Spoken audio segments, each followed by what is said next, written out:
कि Bhojpuri film industry आज भी मेल डोमिनेटेड इंडस्ट्री है। अधिकतर शादीशुदा मर्द हैं जिनके लाइफ में उनकी एक पार्टनर है जो एक्ट्रेस है और वो उसी के साथ काम करते हैं। सेपरेशन होता है तो उनके काम पर इसका बहुत गहरा असर पड़ा। डू यू बिलीव कि ये सच है? मैंने झेला है। मैंने इन चीज़ों को झेला है। मैं अब भी हर एक पल, हर एक दिन स्ट्रगल करती हूँ अपने काम के कैसा लिए, स्ट्रगल? अपनी जगह के लिए।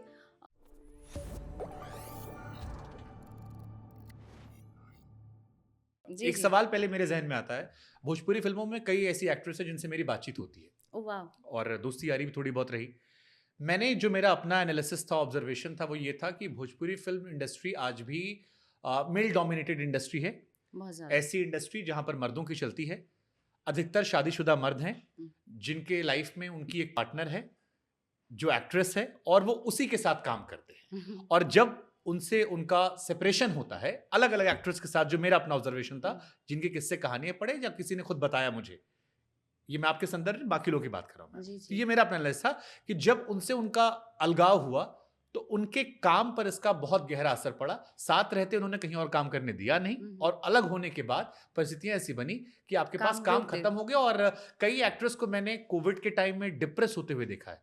वो लिटरली परेशान थी, वो बात करना चाहती थी, वो किसी से कह भी नहीं पा रही थी क्योंकि डर था कि पूरा करियर खत्म ना हो जाए। थोड़ा बहुत बचा कुछ है, या सीनियर होने के बावजूद बहुत यंगस्टर के साथ काम करना उन्होंने शुरू कर दिया जो शायद उनके स्टेचर को मेंटेन नहीं कर रहा था बट काम करने के लिए किया। डू यू बिलीव कि ये सच है? मैंने झेला है। मैंने इन चीज़ों को झेला है बहुत लंबे टाइम के लिए। और मैं इससे बहुत फाइट की हूँ, या अभी भी आप कह सकते हैं कि एक आप लोगों के नज़र में मैं बहुत बड़ी एक्ट्रेस या एक जगह पे हूँ।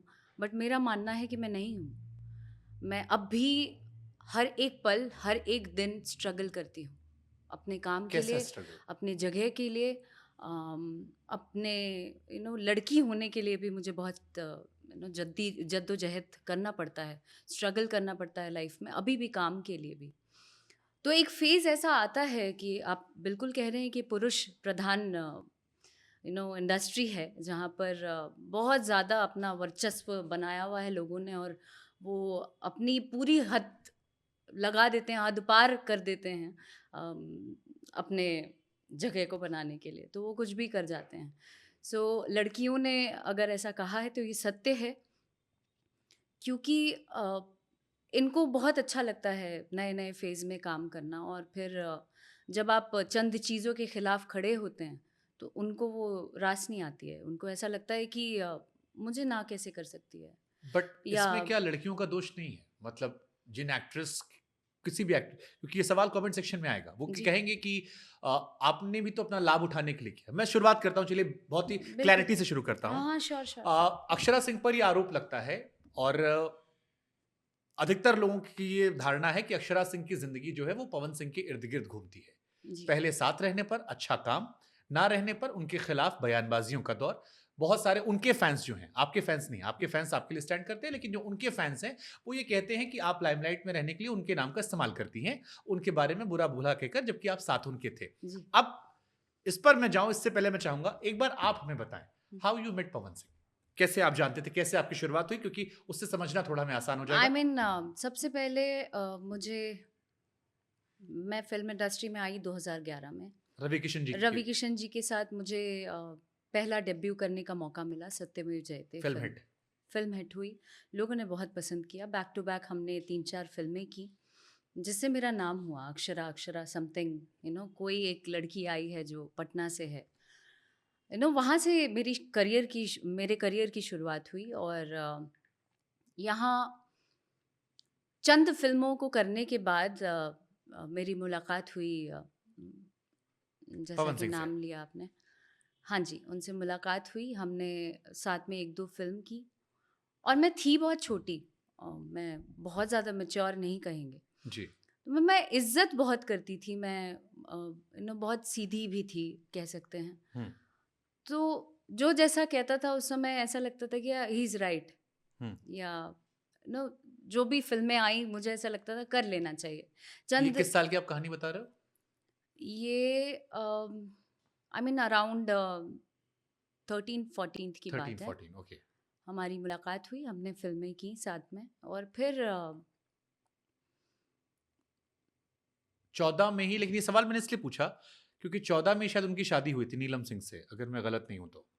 तब मैं नहीं थी, ओके, तब मैं नहीं थी। शादी के टाइम में आप नहीं थी। नहीं, हमारा कुछ भी नहीं था ओके, तभी, तभी हाय हेलो टाइप्स था। ओके। हम लोग साथ में 1-2 फ़िल्म किए और फिर कोई लेना-देना नहीं। So you started dating around 16, 15-16। हाँ जी, उसके बाद हमारी मुलाकात 3-4 साल बाद जब डेथ हो गया, उसके बाद और भी चीज़ें हुई।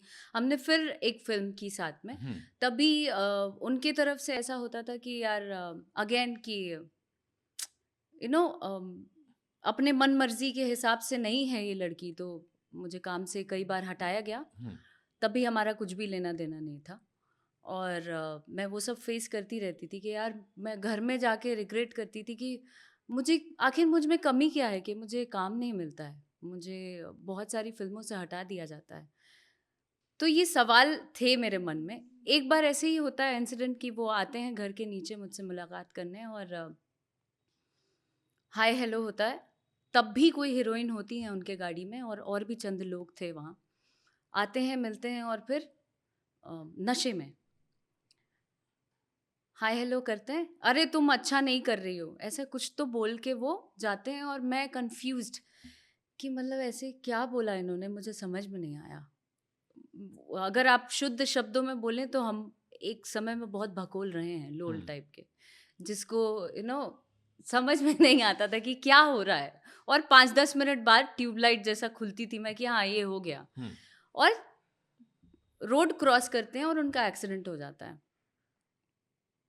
पवन सिंह का और एक्सीडेंट होता है एंड आई वाज लाइक क्या हो गया मेरे सामने होता है हाथ पैर ठंडे हो जाते हैं और मुझे ऐसा लगता है कि मुझसे मिलने आए थे और ऐसे हो गया और नेक्स्ट डे सुनती हूँ मैं इल्ज़ामात के लंबे चिट्ठे मेरे ऊपर आते हैं ये किस साल की लोग कहानी है? कहते हैं ये मुझे साल नहीं याद है एप्रॉक्स एक आइडिया, मतलब अलग होने के बाद या यहाँ से शुरुआत हो रही थी? अच्छा, शुरुआत ये हो शुरुआत, रही हाँ, थी हाँ, हाँ ठीक है। बहुत पहले की हाँ, हाँ, बात है हाँ, ठीक हाँ है। वहाँ से इल्ज़ाम चल रहे हैं। वहाँ से इल्ज़ाम चल रहे हैं और उसके बाद ऐसा हो जाता है कि इस लड़की से मिलने गए तो ऐसा हो गया, इसी के चक्कर में ये हो गया, इसी के चक्कर में वो हो गया, पूरी इंडस्ट्री में तमाम बातें इधर-उधर चलने लगी हुँ, और मैं करीबन 6 महीने डिस्टर्ब रही इस बात से कि क्या मेरी वज़ह से ऐसे हो गया क्या?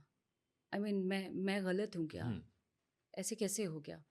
और उसके बाद हीलिंग का दौर शुरू होता है, फिर वो अपने दुनिया में मस्त, मैं अपने दुनिया में मस्त अपना काम-वाम कर रही हूँ। उसके बाद हमारी मुलाकात होती है, मैं कर रही थी काला टीका, हुँ। सीरियल ज़ी टीवी का। वहाँ मुलाकात होती है और अम,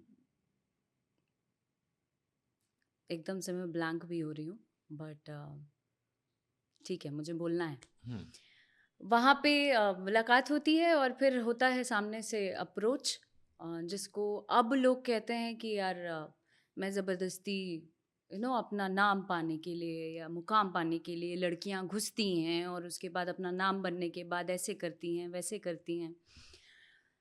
तो हमने फ़िल्म की शुरुआत की। हमने साथ में लगातार कम से कम 13 से 15 शोज़ किए बैक टू बैक। वहाँ लोग मुझे पसंद करने लगे। धीरे-धीरे चल के मैं भी इमोशनल हो गई, उनकी तरह-तरह की बातों में आ गई। ऐसा लगा कि यार he is the only one made for you. Made for me.